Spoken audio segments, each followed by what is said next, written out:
ನಾವು AKBS ಅಂತ ಇವತ್ತ ಧರ್ಮಶಾಲೆಗ ಪ್ರಮಾಣ ವಚನ ಸ್ವೀಕಾರ ಮಾಡಿ ನಮ್ಮ ದೊಡ್ಡಪ್ಪನ ಮಹಾರಾಜನ ಮಠಕ್ಕ ದರ್ಶನ ಕೊಂಟಿನಪ್ಪ. ನಿಮ್ದು AKBS ಕಂಪನಿ ಅಂದ್ರೆ ಯಾವ್ದ್ರಿ? ಅದ್ರಲ್ಲಿ ಯಾವ ಸಂಘ ಹುಟ್ಟಿದ್ರದು? ಅದು ಆಲ್ ಕರ್ನಾಟಕ ಭಿಕ್ಷುಕರ ಸಂಘ ಅಂತ.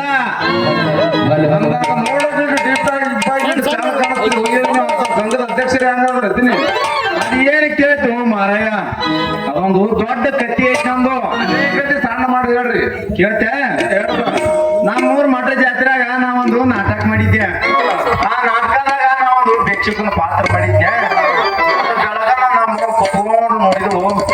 ನಾವು ನಡವಳಿ ಮುಂಜಾನೆ ಮನೆಗೆ ಹೋಯ್ದಪ್ಪ. ನಾನು ಮಗ ನಾವು ಹೊಡವಿ ಮಾಂಡ ಬಾರಿಗೆ ಹಿಡ್ಕೊಂಡು ನಿಶ್ಚಯ ಬಿಟ್ಟು ನಾವು ಹಾಗೆ ಊರಿಗೆ ಶ್ರೀಮಂತ ನಾವು ಭಿಕ್ಷುಕನ ಪಾತ್ರ ಮಾಡಿ ನಮ್ಮ ಮನಿ ಮರ್ಯಾದೆ ಘನತೆ ಗೌರವ ಎಲ್ಲಾ ಕಳೆದ ತಿಳ್ಕೊಂಡು ಹಾಕ್ಬಿಟ್ವ. ಅಲ್ಲಿ ಹಿಡ್ಕೊಂಡು ಇಲ್ಲಿ ತನ ಇದೇ ಹುದ್ದೆದಾಗ ಮುಂದೆ ಹೊಂಟಿ ಬಿಟ್ಟು ನೋಡಪ್ಪ. ಆಸೆ ಪಾಠ ಮಾಡಂತೇಳಿ ಬಿಟ್ಟು ಹೊರಗೆ ಹಾಕಿದ್ರು. ಇವನಿಗೆ ಭಿಕ್ಷುಕನ ಪಾತ್ರ ಮಾಡಿರ್ತೇಳಿ ಇವನ ಮನೆ ಬಿಟ್ಟು ಹೊರಗೆ ಹಾಕಿದ್ರು. ಅಂದಾಗ ನಿಮ್ ಊರ ಯಾವ ಊರ್ ತಗೊಂಡು ಏನ್ ಮಾಡ್ತೀವಯ್ಯಪ್ಪ? ಮಾನ್ಯ ವನಹಾರ ಮುನಿ ಬಗ್ಗೆ ನಂದು ನಾ ಬಂದು ನಿಂತ ಊರ ನಂದು. ಯಾಕಂದ್ರೆ ಕೂತಾರ ಮನಿಕಾಲಿ ಅವರೇ ನನ್ನ ಬಂಧು ಬಳಗ.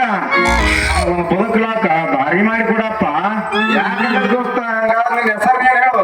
ನನ್ನ ಹೆಸರ ಬರ್ಮ ಅಂತ. ಆ ಬರ್ಮ ಹಂಗಾದ್ರೆ ಯಾವ್ದಾರ ದಂಡಿ ಹಚ್ಚಿ ನೌಕರಿ ಸುಟ್ನಿ ನಡಿ ಹೋಗೋ ಮತ್ತ ಕರ್ಕೊಂಡು ಹೋಗ್ತೆ. ನಡಿ ನಾವು ಹೋಗ್ಬಿಡೋಣ.